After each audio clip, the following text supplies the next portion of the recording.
Bonjour Elisabeth, présentez-vous et présentez votre parcours.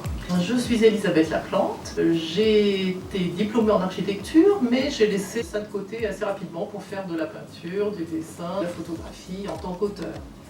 Qu'est-ce qui vous inspire pour créer? Tout ce qui me guide, c'est exprimer l'indicible et tout ce qui est inexprimable avec des mots. Ça a commencé par une facture au départ surréaliste, puis très rapidement abstraite, et qui devient de plus en plus minimale. Quelle œuvre vous représente le mieux? J'aime beaucoup Hélène Frankenthaler par exemple, et aussi ta pièce dans son côté assez brut, assez vrai. Et Frankenthaler dans sa finesse, dans sa subtilité, dans ses couleurs. Vous exposez en ce moment à Paris, parlez-nous de votre exposition.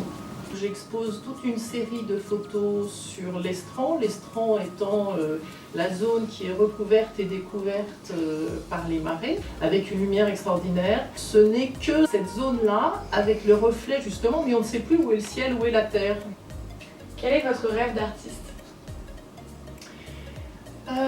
Mon rêve d'artiste, en plus d'arriver à faire tout ce que j'ai envie de faire, c'est-à-dire beaucoup, toujours à arriver à dépasser des limites, puisque l'art c'est de la liberté, c'est la définition de la liberté. Votre mot préféré? Subtilité. Plutôt terre ou mer? Mer.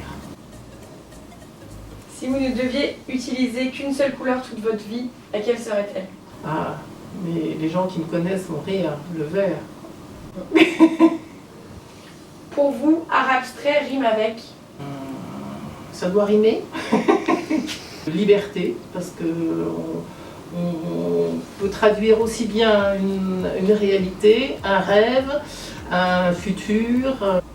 Que diriez-vous à Elisabeth d'il y a quelques années? Eh ben, continue ma vieille.